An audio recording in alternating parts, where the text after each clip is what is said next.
नमस्कार, जय श्रीराम। आज मी तुमच्यासाठी एक खूपच खास रेसिपी घेऊन आली आहे। आपल्या भारतीय पद्धतीचा थोडा चायनीज टच असलेला मसाला पास्ता। आपण घरी उपलब्ध असलेल्या साहित्यात म्हणजेच पत्ताकोबी, कांदा, टोमॅटो आणि काही सॉस वापरून हा पास्ता बनवणार आहोत। हा पास्ता लहानांपासून ते मोठ्यांपर्यंत सर्वांना खूप आवडेल। चला तर मग पटकन पाहूया यासाठी काय साहित्य लागतं। यासाठी आपल्याला लागेल उकळलेला पास्ता, बारीक चिरलेला कांदा आणि पत्ताकोबी, लसूण आणि हिरवी मिरची, एक टोमॅटो आणि आपले sauce, soya sauce, red chilli sauce, green chilli sauce, tomato sauce, Schezwan sauce, हळद आणि मीठ चवीनुसार। तसंच पास्ता मसाला लागणार आहे। सर्वात आधी पास्ता उकळून घेऊया। एका भांड्यात पाणी गरम करा, त्यात थोडं मीठ आणि 1 चमचा तेल घाला। पाणी उकळलं की त्यात पास्ता टाका आणि पॅकेटवर दिलेल्या सूचनेनुसार शिजवून घ्या। साधारण 8 ते 10 मिनिटे लागतील। पास्ता शिजल्यावर त्यातील पाणी काढून घ्या आणि पास्त्यावर थंड पाणी ओता, म्हणजे तो एकमेकांना चिटकणार नाही। आता आपण पास्ता करण्यासाठी एक कांदा चिरून घेत आहोत। कांदा, लसूण, पत्ताकोबी आणि टोमॅटो आपल्याला छान चिरून घ्यायचं आहे। मार्केटमध्ये वेगवेगळ्या प्रकारचे मसाले मिळतात, जसं मॅगीसाठी मॅगी मसाला, तसं आपल्याला आता इथे पास्ता बनवण्यासाठी पास्ता मसाला लागणार आहे, तो आपल्याला घ्यायचा आहे। तसंच तुम्हाला जर सॉसेस ॲड करायचे नसतील तर फक्त तुम्ही पास्ता मसाला, चिली फ्लेक्स किंवा लाल तिखट, हळद, मीठ हेही वापरलं तरी खूप छान लागतो पास्ता। तसंच तुमच्याकडे शिमला मिर्च अवेलेबल असेल तर तुम्ही ती वापरू शकता, चीज टाकू शकता।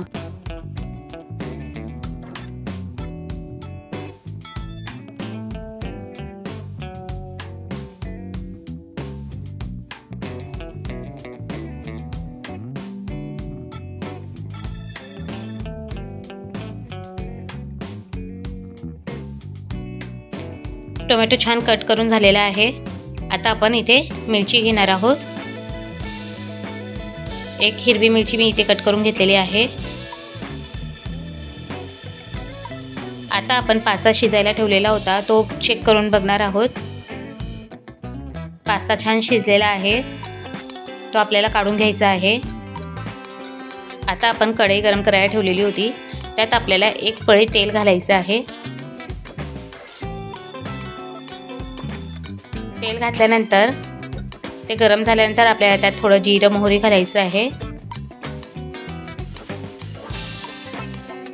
ते छान तळतळल्यानंतर त्यात आपल्याला 1 हिरवी मिरची घालायची आहे, कांदा घालायचे।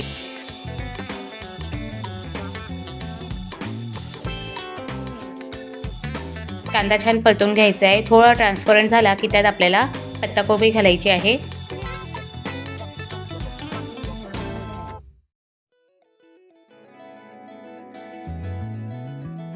आपण यात जे पत्ताकोबी असेल किंवा शिमला मिरची जे पण घालणार आहोत ते खूप जास्त शिजवायचं नाही आपल्याला। बघा, आपण पत्ताकोबी घालून घेतलेली आहे, त्यात टोमॅटो सुद्धा आपण इथे घालून घेतलेला आहे। ते छान परतवून घ्यायचं आहे।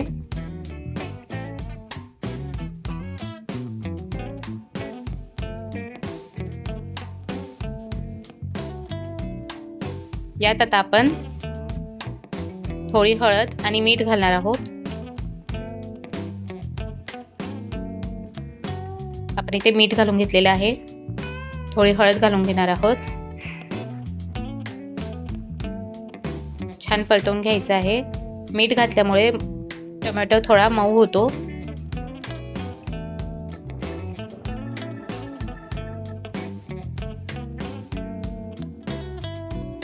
हे सर्व छान परतवून घ्यायचं आहे। परतवून झाल्यानंतर आपल्याला यामध्ये मसाले आणि सॉस घालून घ्यायचे आहेत। सगळ्यात अगोदर आपण यात पास्ता मसाला घालणार आहोत। पास्ता मसाला घातल्यानंतर आपल्याला सोया सॉस घालायचा आहे, 1 चमच। खूप जास्त घेत नाही आहेत आपण, प्रत्येकी 1 चमच घेतोय। फक्त पास्ता मसाला आपण जास्त ॲड करणार आहे। 1 चमच आपण इथे सोया सॉस घालून घेतलेला आहे। आता आपण रेड चिली सॉस घालून घेणार आहोत। यानंतर ग्रीन चिली सॉस घालून घ्यायचं आहे। तसंच शेजवान चटणी आपल्याला अर्धा चमच यात घालायची आहे.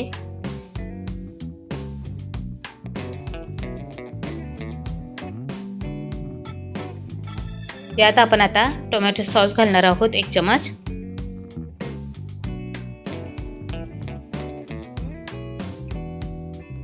हे छान मिक्स करून घ्यायचं आहे. आता आपल्याला मिक्स करून झाल्यानंतर आपल्याला यात पास्ता घालून घ्यायचा आहे.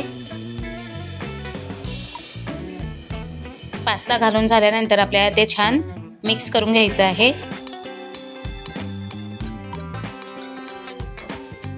पास्ता बनवून आपला तयार आहे.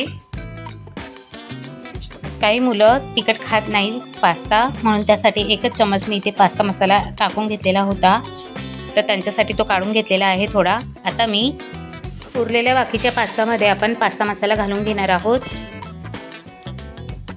आपला झालेला आहे पास्ता तयार. यात आता मी पास्ता मसाला घालून घेणार आहे.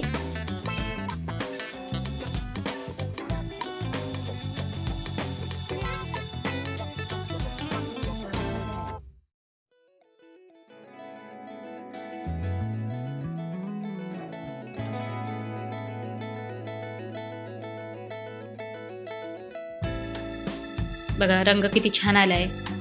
आपला पास्ता आता खाण्यासाठी तयार आहे. पास्ता आपल्याला मंद आचेवर 5 मिनिटं आता तसाच राहू द्यायचा आहे. त्यानंतर आपल्याला तो खाण्यासाठी आता तयार आहे. आपला चमचमीत पास्ता तयार आहे. तुम्ही हवं असल्यास वरून थोडं चीज किसून घालू शकतात, त्याने चव अजून छान लागते. गरमागरम पास्ता एका प्लेटमध्ये काढा आणि सर्व करा. तर कशी वाटली ही झटपट आणि सोपी पास्ता रेसिपी? तुम्ही पण घरी नक्की ट्राय करा आणि मला कमेंट करून सांगा. व्हिडिओ आवडला असेल तर लाईक करा, मित्रमैत्रिणींसोबत शेअर करा आणि सबस्क्राईब करायला विसरू नका. लवकरच भेटूया नवीन रेसिपीसोबत. धन्यवाद.